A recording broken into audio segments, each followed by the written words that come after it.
السلام علیکم dear students, میں آپ کا subject teacher first year class اسلامیات۔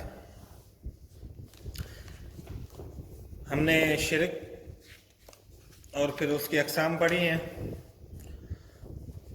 اب آپ کو پیج نمبر 17 پہ نظر آ رہا ہے، یہ لیکچر نمبر 5 ہے آپ کا۔ اب ہم جو توحید کے قائل ہیں، مطلب اگر ہم اللہ رب العزت کو ماننے والے ہیں، یہ توحید تو ہے، اللہ کو اکیلا ماننا، اللہ کا کسی کو شریک نہ ٹھہرانا۔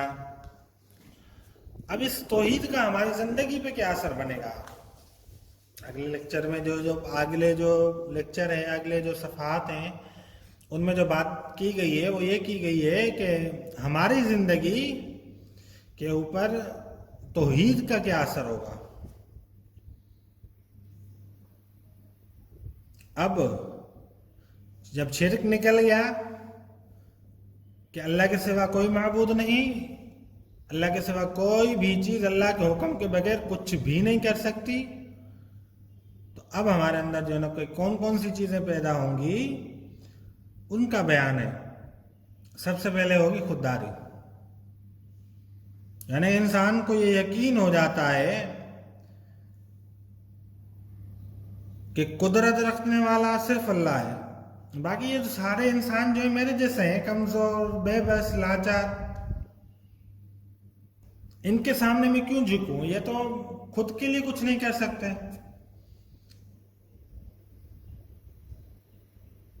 تو اسی لیے پھر وہ اللہ تبارک و تعالیٰ کے سامنے اپنا سر جو ہے نا جھکاتا ہے، اللہ تعالیٰ کے ہاں سجدہ کرتا ہے، اپنے جیسے انسانوں سے مانگتا نہیں ہے، اپنے جیسے جو ہے نا انسانوں کے دروں پہ حاضری نہیں دیتا، ان کے سامنے گردن نہیں جھکاتا، انسانوں کی بنائی ہوئی بے جان مورتیوں کے سامنے اپنا ماتھا نہیں ٹیکتا۔ اور دوسری جو چیز پیدا ہوگی وہ ہوگی انکساری، عاجزی پیدا ہوگی انسان، وہ اللہ کے سامنے بے بس ہوگا، اس کے پاس جو کچھ ہے وہ اللہ تعالیٰ کا ہے، یہ اس کا نظریہ ہوگا، یہ اس کا عقیدہ ہوگا۔ جب جو اللہ تعالیٰ دینے پر قادر ہے وہ لینے پر بھی قادر ہے، اس لیے وہ تکبر نہیں کرے گا۔ اللہ تبارک و تعالیٰ کے جو خاص بندے ہوتے ہیں، توحید والے بندے ہوتے ہیں، وہ متکبر نہیں ہوتے، تکبر کرنے والے نہیں ہوتے، کیونکہ انہیں پتہ ہے کہ یہ زندگی ہے، صحت ہے، طاقت ہے، مال ہے، دولت ہے، یہ سب اللہ تعالیٰ کی عطا کی ہوئی ہیں۔ جو دینے پر قادر ہے وہ لینے پر بھی قادر ہے۔ تیسری صفت ہے وسعت نظر، یہ جو ہے نا توحید رکھنے والا کا تنگ نظر نہیں ہوتا۔ مومن کے اندر پھر محبت اور خدمت کا جذبہ پیدا ہوتا ہے، اور سب انسانوں کے ساتھ، مخلوق الہی، اللہ کی مخلوق کے ساتھ اچھے سے پیش آتا ہے۔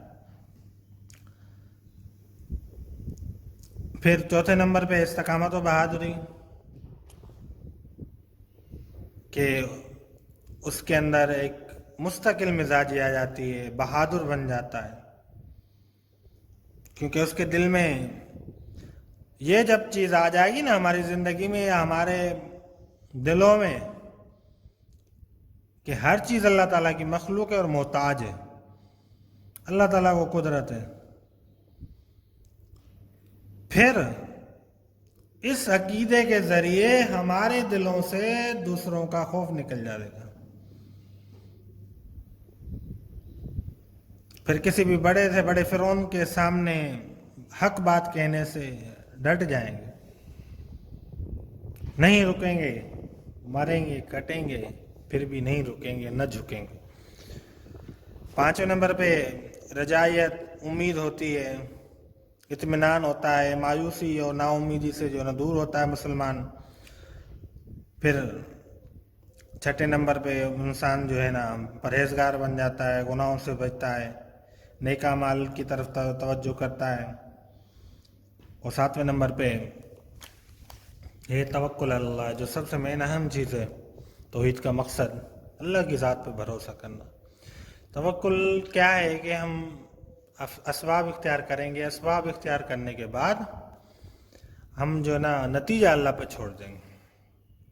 ہم سے جو یا اللہ ہم سے جو ہو سکا ہم نے کیا، اب آگے آپ کے جو ہے نا ہاتھ میں ہے.